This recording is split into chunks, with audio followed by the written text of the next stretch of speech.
Counties are focused solely on life safety. We want everybody to survive this horrible storm. It's the most important thing we can do. I just think about my own family. Counties that aren't in the storm's path are standing ready to help those impacted.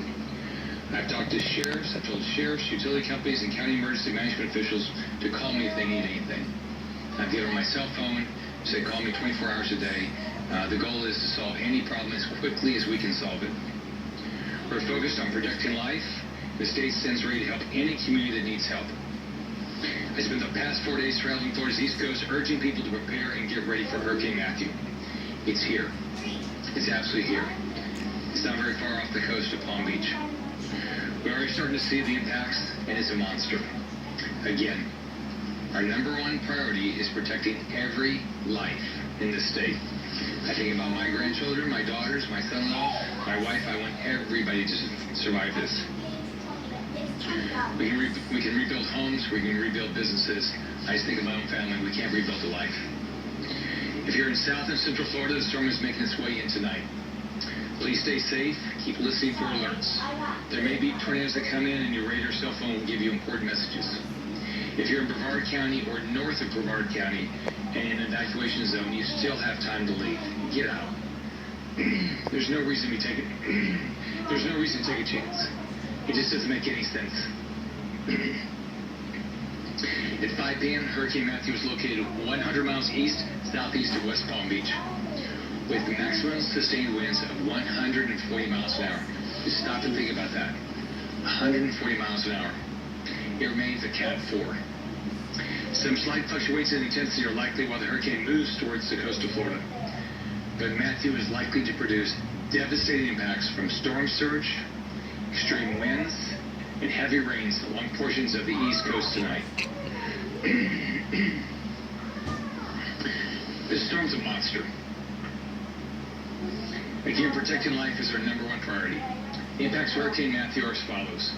Heavy rain up to 12 inches along the East Coast. And just remember, in storms like this, you'll get a band and get more. And when you get those bands, you get immediate flooding.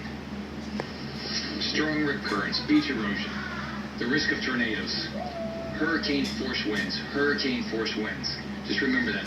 Hurricane force winds. Storm surge. Think about this. 11 feet possible of storm surge.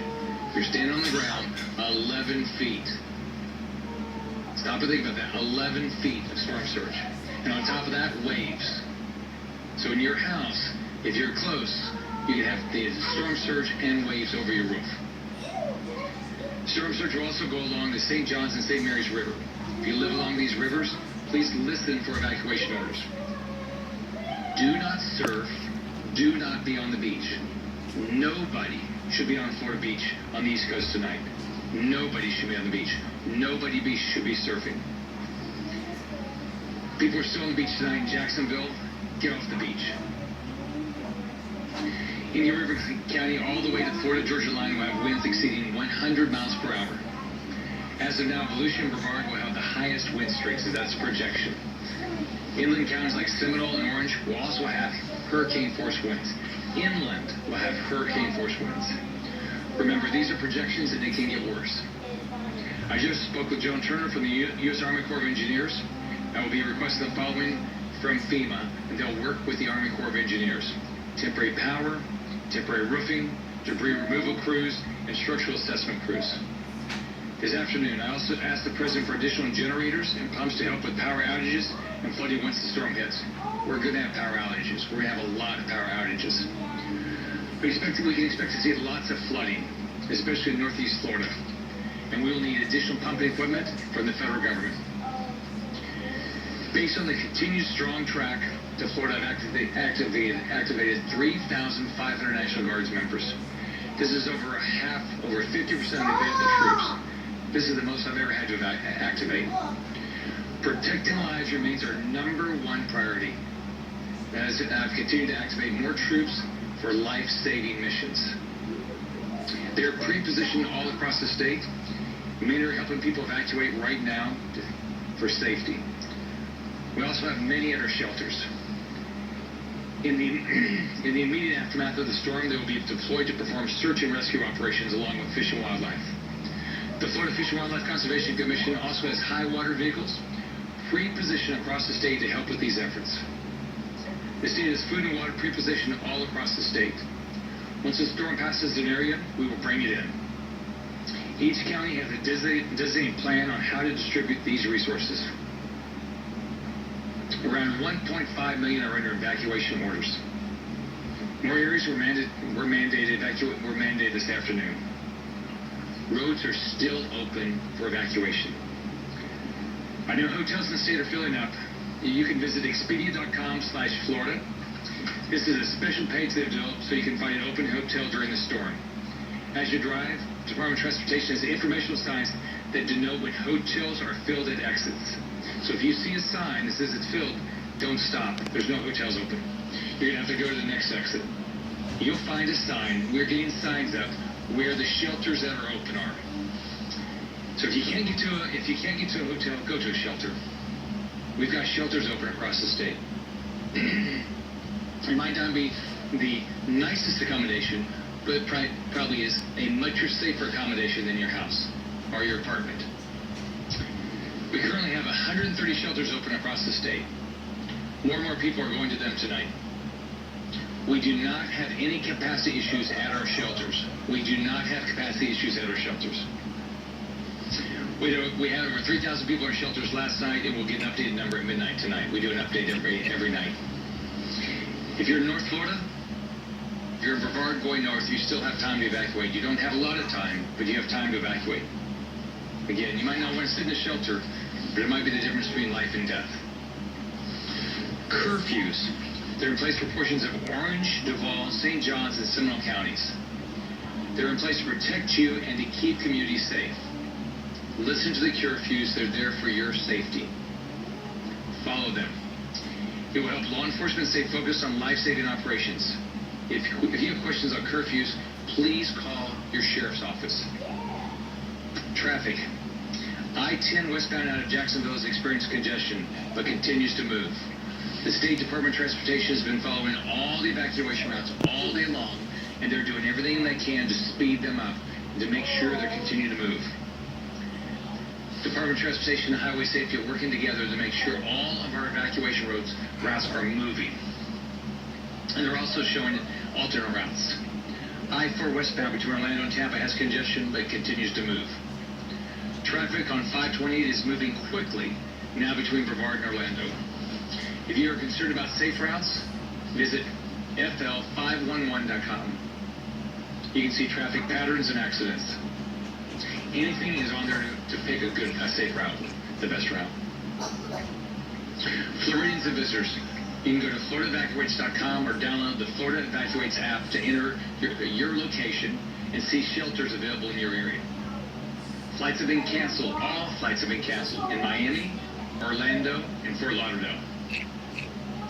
There are no power outages at this time. There are no major power outages. There's some power outages, but it's very minor. Miami, 6,800 people without power, which is only about 1%. Brevard County, 2,200 people without power. This is about 1%. I'll go through these, but let me tell you, you're going to lose power. We're going to lose power. Broward County, 5,600 people are without power. This is only 1%. Palm Beach County, about 4,800 people are without power. It's only about 1%. We are going to lose power, and we're not going to lose power for a short period of time. Fuel. There are no reported fuel issues on our interstates or on the turnpike. Earlier today, I directed the Department of Transportation to send fuel resources to gas stations on Alligator Alley. There were reported issues there, and DOT has already solved them. Individual gas stations are seeing fuel shortages, but they're temporary. They're being quickly refueled, and fuel is ready and available around the state. The current fuel supply in the state, even if all ports are closed, is nearly 6 days. Take the fuel you need, nothing more than the fuel for the next person. So everybody has the opportunity to have the fuel that they need. Hospitals. Hospitals along the East Coast have been evacuated for the past 2 days. Luckily, we have not had any issues. We're also still seeing evacuations that are nursing homes. Help each other. You can go to FL Prepares. Excuse me. Text FL Prepares, one word, to 888-777. And you'll get updates from the State Emergency Response Team. FL Prepares, one word, at 888-777, and you'll get updates. It can save your life.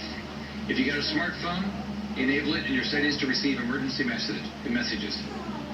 The National Hurricane Center will be pushing life-saving messages out during the storm. You will hear a loud noise when they come through, and it's loud. Do not ignore them. They could save your life. Don't turn them off. As much as they might bother you, they could be life-saving. Everybody needs to remember these things. First off, we've asked people for days now to be prepared. But now, this is going to hit, and let's think about what we're going to do afterwards. We're going to have down power lines. Don't come close. Watch your kids. Let them know. Don't touch a power line. They could be live. Stay away from them.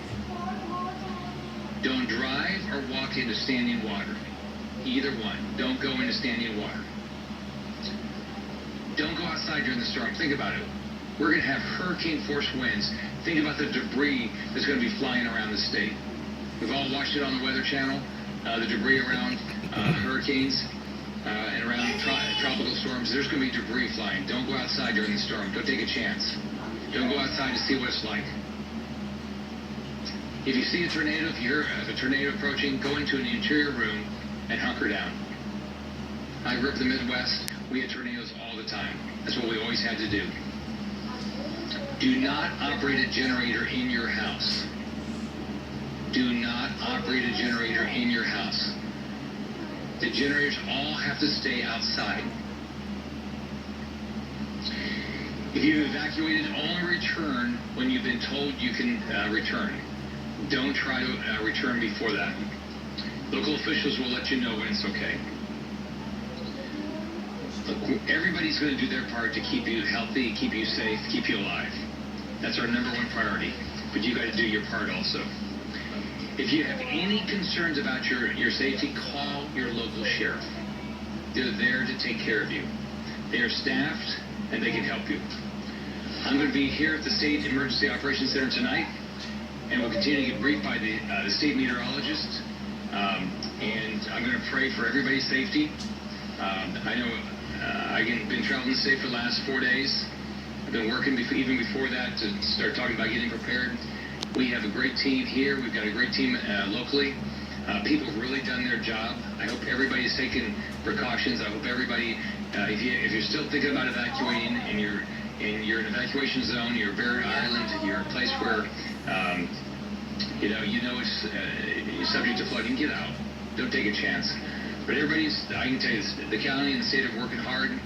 And after this hits, they're going to work very hard to restore the state, get everybody their power back, and get everybody back to a normal life. I'll be glad to answer any questions anybody has.